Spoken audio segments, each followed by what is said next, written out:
Hello students, आज हम full settlement की एंट्रीज़ के बारे में सीखेंगे।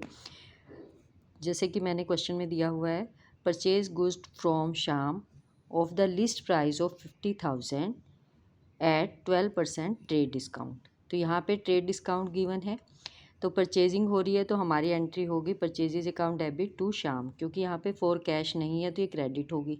ठीक है, तो आपने जो आपका 50,000 है, 50,000 का 6% आपने पहले निकाल लेना, जो कि 12% आपने 50,000 का निकाल लेना, जो कि 6,000 होगा।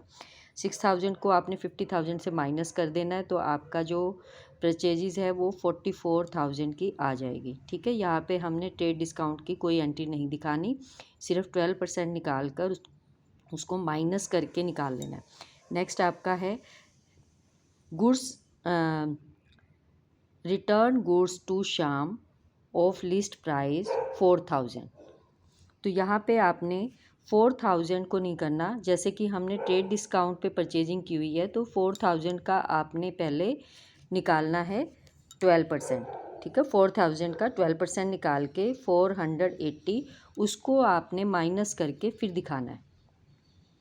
इसके बाद फिर नेक्स्ट आपका है क्लियर द अमाउंट ऑफ शाम बाय पेइंग 40,000, या फिर इसको ऐसे भी लिख सकते हैं पेड टू शाम 40,000 इन फुल सेटलमेंट। तो यहाँ पे इन केस में वो क्लियर कर रहा है कि जो हमने उसकी अमाउंट पे करनी थी उसको हमने क्लियर कर दिया है बाय पेइंग 40,000, या फुल सेटलमेंट कर दी है कि अब उसको हमने कोई अमाउंट नहीं देनी, 40,000 ही हमने दे दिया। तो यहाँ पे हम देखते हैं कि अगर हम 44,000 की परचेजिंग कर रहे थे, ठीक है, एक्सक्लूडिंग ट्रेड डिस्काउंट, और इसी तरह रिटर्न हमने इतना किया है, तो माइनस करके हम देखेंगे कि पेमेंट कितनी करनी थी 40,480 की, लेकिन हम कर कितनी रहे हैं 40,000 की। तो यहाँ पे हमारा कैश डिस्काउंट हो गया। अब कैश डिस्काउंट क्योंकि हमने परचेजेस की है और हम पेमेंट कर रहे हैं, तो हमें कैश डिस्काउंट मिल रहा है, तो ये हमारे लिए इनकम है।